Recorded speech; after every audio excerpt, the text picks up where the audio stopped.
ఎంతమందికి ఇంగ్లీష్లో don Moeen పాట తెలుసు? గాడ్ విల్ మేక్ అ వే అనే పాట. ఆ పాట యొక్క మాటలు మీరు ఎప్పుడైనా మరి వింటూ ఉండొచ్చు, హమ్ చేస్తూ ఉండొచ్చు, కానీ మాటల్ని మీరు ఎప్పుడైనా గమనించారా? God will make a way where there seems to be no way. ఎక్కడైతే మార్గము లేదు అని మనం అనుకుంటామో అక్కడే దేవుడు మార్గాన్ని ఏర్పరుస్తాడు.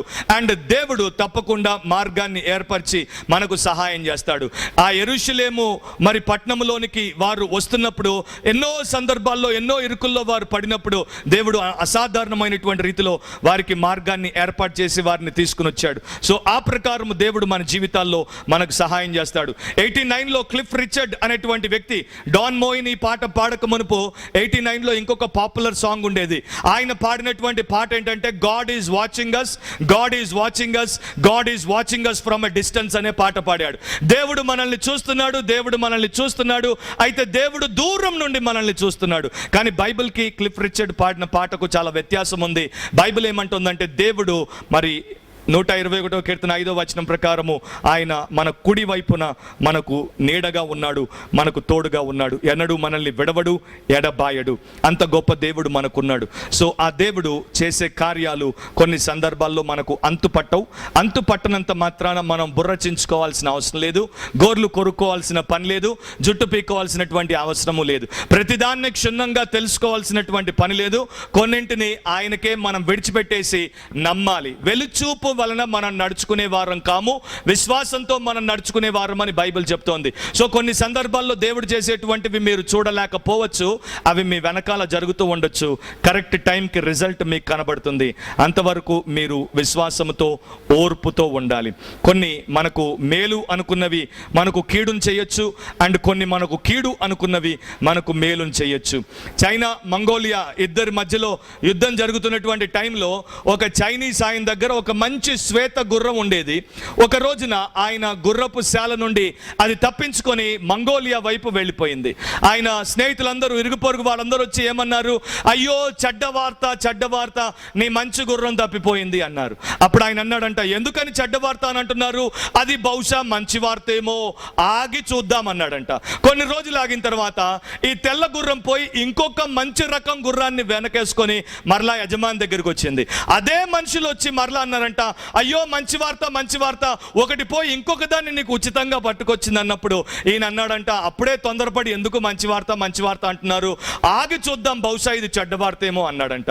సో ఈ గుర్రం రాగానే ఈయన కుమారుడు ఆ కొత్త గుర్రాన్ని ఎక్కి దాన్ని సాధువు చేయడానికి పోయినప్పుడు అది ఎత్తి వాడిని పాడేస్తే వాడి కాలు విరిగిపోయింది. అప్పుడు అందరూ వచ్చి అన్నారంట, అయ్యో అయ్యో ఆ వచ్చిన గుర్రం నీకు శని పట్టింది, దాని మీద నీ కుమారుడు సవారీ చేస్తే వాడి కాలు విరిగింది అన్నప్పుడు ఇది చెడ్డది అన్నప్పుడు ఆయన అన్నాడంట, అప్పుడే చెడ్డదని ఎందుకు అంటున్నారు, బహుశా ఇది మంచిదేమో, ఆగి చూద్దాం అన్నాడంట. సో ఆ వారమే చైనాకి మంగోలియాకి మరలా యుద్ధం ప్రారంభమైనప్పుడు చైనా జనరల్స్ వచ్చి యవనస్తులందరినీ సైన్యంలో చేరమన్నారు. ఈయనింటికి వచ్చి ఈయన యువకుడిని కూడా బయటికి పిలిచి చూస్తే వాడి కాలు విరిగిపోయింది కనుక ఈ కాలు విరిగినోడిని సైన్యంలో మేము ఇప్పుడు చేర్చుకోమని వాడిని వదిలేసిపోయారు. వదిలేసిపోయినప్పుడు అప్పుడు ఆయన అందరినీ పిలిచి అన్నాడంట, మీరు దేన్నైతే మంచిదన్నారో అది చెడ్డగా తేలింది, అండ్ మీరు దేన్నైతే చెడ్డదన్నారో అది మంచిగా తేలింది. ఒకవేళ ఆ గుర్రం రాకపోతే, నా కుమారుడు పడి కాలు విరగొట్టుకోకపోతే వాడిని కూడా సైన్యంలో చేర్పించేవారు. ఈ రోజున ఎంతో మంది యవనస్తులు ప్రాణాలు పోగొట్టుకున్నారు, నా కుమారుడు ప్రాణం కూడా పోయేది. కనుక తొందరపడి మంచిదాన్ని చెడ్డదనొద్దు, అండ్ చెడ్డదాన్ని మంచిదనొద్దు, వేచి ఉండండి, వేచి ఉండండి అన్నాడు. సో మనం కూడా తొందరపడి ఒక తీర్మానానికి వచ్చేసి దేవుడి మీద అది ఇది అనేయకుండా, వాగేయకుండా వేచి ఉందాం. ఆయన చేసేటువంటి పనులు మనకు అందవు కనుక ఆయన మీద విశ్వాసంతో ఆధారపడినప్పుడు ఆయన కరెక్ట్గా సమయానుసారంగా చేస్తాడు. మీరు హెబ్రీ 2:16 తర్వాత చదువుకోండి. అక్కడ ఒక మాట రాయబడింది, యేసు తాను శోధించబడ్డాడు కనుక శోధింపబడుతున్నటువంటి వారందరికీ సహాయము చేయడానికి ఆయన పరిగెత్తుకుంటూ వస్తాడు.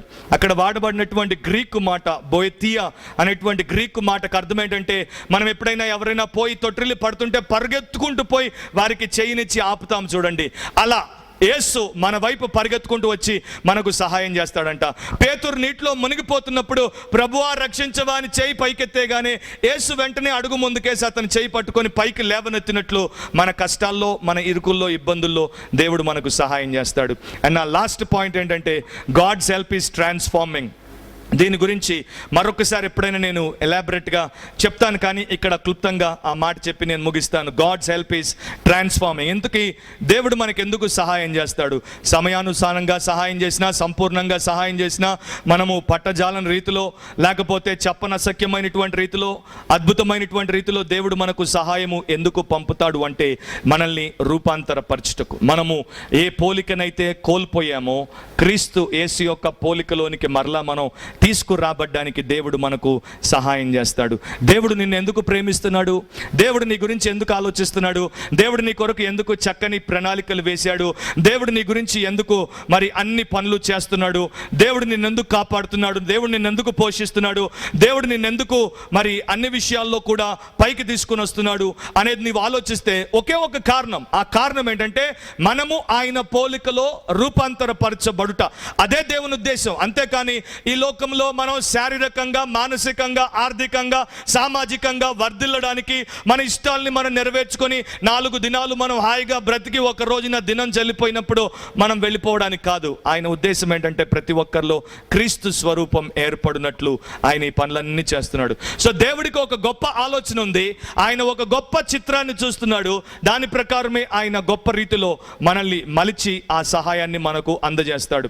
రష్యా చెరసాల్లో ఒక వ్యక్తి, ఇవాన్ అనేటువంటి వ్యక్తి ఉన్నప్పుడు ఆయన రోజు ప్రార్థన చేసుకునేవాడు. ఒక రోజున ఒక నాస్తికుడు వచ్చి ఆయన మోకాళ్ళ మీద చెరసాల్లో ఉండి ప్రార్థన చేస్తుంటే ఆయన వంక చూసి పక్కుని నవ్వాడంట. నవ్వేసి అన్నాడంట, ఓయ్ వెర్రివాడా, నువ్వు ఇట్లా చెరసాల్లో మోకాళ్ళ మీద ఉండి ప్రార్థన చేసినంత మాత్రాన నీ దేవుడు నీకు జైలు నుండి విడుదలిస్తాడనుకుంటున్నావా? అది వెర్రితనం అన్నప్పుడు ఇవాన్ ఒక మంచి మాట చెప్పాడు. నేను ఇక్కడ మోకరిల్లి ప్రార్థన చేసేది జైలు నుండి విడుదలవ్వడానికి కాదు. నేను ఇక్కడ మోకరిల్లి ప్రార్థన చేసేది దేవుడు ఈ భూమి మీద నాకు ఎన్ని దినాలు ఇచ్చాడో అన్ని దినాలు దేవుడి చిత్తమే చేసేటట్టు అని ఆయన చెప్పాడంట. సో మన లైఫ్లో అలాంటి స్థితికి ఎదగాలంటే దేవుని యొక్క అనాదికాల సంకల్పం ఏంటో, ఆయన అల్టిమేట్ పర్పస్ ఏంటో మనం తెలుసుకోవాలి. అది మనం రూపాంతరపరచబడుట. సో నెక్స్ట్ టైం ఎప్పుడైనా దాని గురించి మనం ఇంకా వివరంగా చూద్దాం. కాకపోతే ఒక్క తలంపుతో నేను మిమ్మల్ని విడిచిపెడతాను. అదేంటి అంటే, నిజముగా ప్రభునందు విశ్వసించిన వారు, ఆయనను వెంబడించాలి అని కోరుకున్న వారు, ఆయన్ని ప్రేమించిన వారు వారి చిత్తం కన్నా దేవుడి చిత్తానికే ప్రాముఖ్యతనిస్తారు. వారి సుఖానికన్నా దేవుడి సుఖానికే ప్రాముఖ్యతనిస్తారు. వారి ప్రణాళిక కన్నా దేవుడి ప్రణాళికకే ప్రాముఖ్యతనిస్తారు. వారు వారి పోలికలో బ్రతికే కన్నా దేవుని పోలికలో మలచబడినట్లు వారు దేవుడికి సమర్పించుకుంటారు. ఏబి సింప్సన్ అనే భక్తుడు, ఆయన ఐర్లాండ్ దేశంలో ఒక చర్చిలో బోధ చేసినప్పుడు ఆయన యేసులో నిలిచి ఉండుట అనే దాని గురించి మాట్లాడాడు. అబైడింగ్ ఇన్ క్రైస్ట్ దాంట్లో గురించి మాట్లాడినప్పుడు ఆయన తన జీవితంలో నేర్చుకున్న సూత్రాన్ని అక్కడ ఉన్న వారికి నేర్పించాడు. ఆయన ప్రతిసారి యేసును తలపోసుకున్నప్పుడు అనేవాడంట, for this I have Jesus అని. నాకు దీని కొరకు యేసు ఉన్నాడు. అది ఆత్మీయమైందైనా, శారీరకమైందైనా, ఆర్థికమైందైనా, సామాజికమైందైనా, మానసికమైందైనా, ఏదైనా జీవితంలో వచ్చినప్పుడు నాకు దీని కొరకు యేసు ఉన్నాడు. సో ఆయన బోధ విన్నప్పుడు ఆర్గనిస్ట్ అక్కడే ప్లే చేసినటువంటి ఆ స్త్రీ బోధంతా విన్నది. మెసేజ్ అయిన తర్వాత ఆమెకు ఒక టెలిగ్రామ్ వచ్చింది, అమ్మ చాలా అనారోగ్యంగా ఉంది, నీవు వెంటనే మొదటి ట్రైన్ ఎక్కి బయలుదేరు. ఆమె సౌత్ ఇంగ్లాండ్లో ఉంటుంది. సో ఈమె ఇక్కడ నుండి బయలుదేరి వెళ్ళాలి. ఆమెకు భయం వేసిందంట, నా లైఫ్లో ఇంతవరకు నేను ఎప్పుడు ఒంటరి ప్రయాణం చేయలేదు. వెంటనే ఆమెకు తలంపు వచ్చింది, for this I have Jesus, దీనికి నాకు యేసు ఉన్నాడు. సో పోయింది, టికెట్ కొన్నది, రైలు ఎక్కింది. ఆ రైలు దిగిన తర్వాత ఇంకొక కనెక్టింగ్ ట్రైన్ ఎక్కాలి. ఆమెకు భయం అనిపించింది, కానీ మరలా గుర్తుకొచ్చింది, for this I have Jesus, దీనికి నాకు యేసు ఉన్నాడు. మరలా రైలు ఎక్కింది, పోయింది. ఆ తర్వాత ఇంగ్లీష్ ఛానల్ దాటాలి షిప్ ఎక్కి, for this I have Jesus అని ఎక్కి అవతలికి పోయింది. ఆ తర్వాత అక్కడ నుండి ఇంకొక బస్ ఎక్కి దూర ప్రయాణం చేసి సౌత్ ఇంగ్లాండ్కి రావాల్సి వచ్చింది. For this I have Jesus. ఇంటికి రాగానే డాక్టరు మెడికల్ రిపోర్ట్స్ అని చూపిస్తే మీ అమ్మ బతుకుతుందో లేదో చెప్పలేం, చాలా అనారోగ్యంగా ఉందన్నప్పుడు వెంటనే ఆమె రిపోర్ట్ చూడగానే రిపోర్ట్ కన్నా ఆమె కళ్ళ ముందు ఎక్కువగా కదలాడింది ఏంటంటే, for this I have Jesus, దీనికి నాకు యేసు ఉన్నాడు. సో అలా ఆమె ఆ మాటలతోనే ప్రతిరోజు, అది ఫార్ములా కాదు, అది ఫెయిత్ బేస్డ్ లైఫ్ కనుక దాని మీద ఆధారపడి అమ్మను డాక్టర్లకు చూపించింది, మందు వేయించింది, అన్ని చేయించింది, అమ్మను బతికించుకుంది. అమ్మను వెనక్కి తీసుకుని ఐర్లాండ్కి వచ్చింది. మరలా చర్చిలో టెస్టిమనీ చెప్పినప్పుడు, నేను వెళ్ళినప్పటి నుండి ఇదంతా చేసుకుని వెనక్కి వచ్చేంత వరకు నేను ఆధారపడింది ఒకే ఒక సత్యం మీద, అదేంటంటే for this I have Jesus, దీని కొరకు నాకు యేసు ఉన్నాడు. సో మనకు అన్ని వేళలా అన్ని విషయాల్లో యేసు తోడై ఉన్నప్పుడు ఆయన మనకు సహాయుడైనప్పుడు మనం చింతించాల్సిన అవసరం కానీ, భయపడాల్సిన అవసరం కానీ, బెంబేలెత్తాల్సిన అవసరం కానీ లేదు. సో మీరు ఇక్కడ నుండి బయటికి వెళ్ళినప్పుడు మీ చివరి శ్వాస వచ్చేంత వరకు మీరేమనాలి? ఏ కష్టం ఎదుర్కొన్నా, నష్టం ఎదుర్కొన్నా, ఇబ్బంది ఎదుర్కొన్నా, ఏదన్నా ఎదుర్కొంటే ఏమనాలి? For this I have Jesus. దీనికి నాకు యేసు ఉన్నాడు. అండ్ ఆయన మీద మీ భారం వేయండి, ఆయన చూసుకుంటాడు. మీరు మోయలేంది ఆయన మోయగలడు. ఒక్క నిమిషం తల వంచి కళ్ళు మూసుకుని ఆలోచించండి. మీరు దేవుణ్ణి ఆయా సందర్భాల్లో నాకు సహాయం చేయలేదని, నన్ను విడిచిపెట్టావని, నన్ను లక్ష్య పెట్టట్లేదు, నన్ను ప్రేమించట్లేదు, నన్ను పట్టించుకోవట్లేదు, నేనంటే నీకు లెక్కలేదు, నీకు పక్షపాతం అని ఎన్నెన్ని మాటలు అన్నారు, ఎన్ని రకాలుగా నిందించారు. వాటన్నిటిని బట్టి దేవుడి సన్నిధిలో మీ తల వంచి, మీ హృదయాన్ని వంచి క్షమాపణ కోరుకోండి.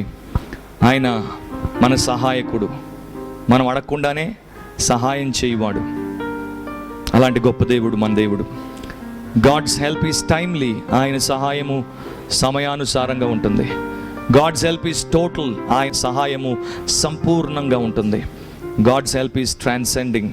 ఆయన సహాయము మనకు అంతుపట్టదు, కానీ మనల్ని ఆదరిస్తుంది, మనం ఆధారపడేటట్టు ఉంటుంది.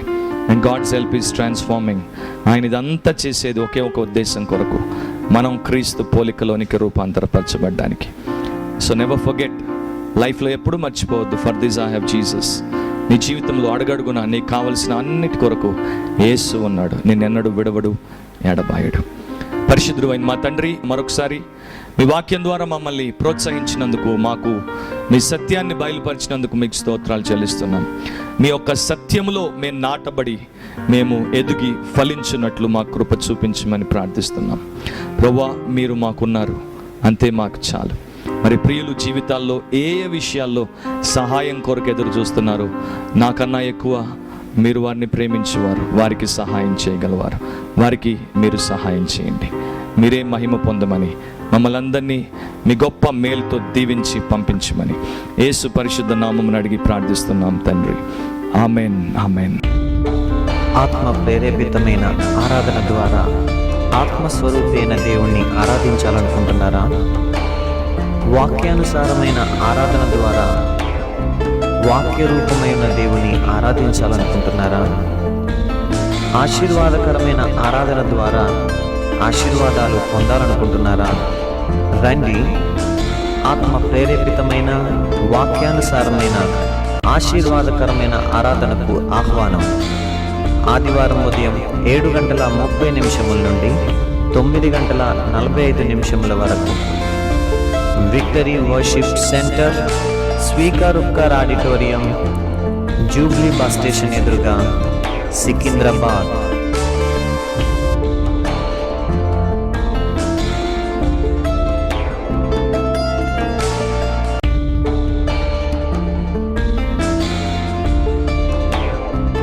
మా చిరునామా రూపాంతరం 106 మదన్ గోపాల్ రెసిడెన్సీ, సూర్యానగర్, సైనిక్పురి, సికింద్రాబాద్ 5,94,000.